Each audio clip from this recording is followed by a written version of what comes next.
Magandang umaga sa inyo mga kasama. Nandito na tayo ngayon sa ikalawang training natin para sa 2010 South Race. Ang location natin dito sa Pagbilao, ang ating pag-aalpasan dito sa parteng Silangan Nayon Restaurant. Ito yung area na pag-aalpasan natin. So medyo mapansin nyo maulap pero wala namang ulan o ambon. So ito may mga baka pa. So, medyo malinaw yung paligid natin ngayon. Parang ito eh. So, malapit na mag alas 7, ilang minuto na lang. Kasama natin si Parin Jun. Siya ang ating liberator ngayon. Si Sir Jun, pwede na alpasan yan. Good luck sa inyo lahat.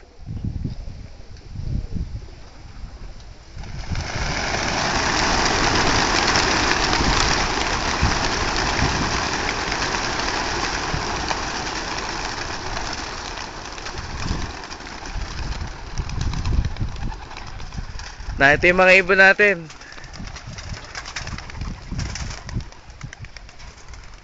Yan ang ibon natin. So, marami pang ibon dito sa loob. Hindi ko ito bubugawin. Hayaan natin silang magkusang lumabas para fair naman ang laban. At sa, syempre, kasama sa training yan. So, ayan. Yun, lumabas na yung isa. Ito, may dalawa pa rito. Tignan natin. Ayan, yung dalawa. Ayan natin sila lumabas. So, ito yung laman. Medyo malayo na yung mga ibon natin.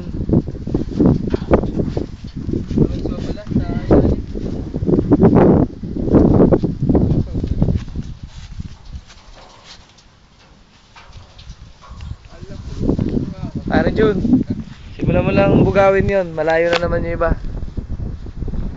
Doon sa likod yan. Huwag mo susungkitin. Hayaan mo lang kusa lumabas. Yan. Hayaan mo lang kusa lumabas.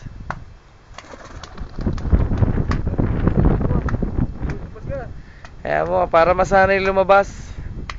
Layo na naman kasama. Ay, meron pala dito.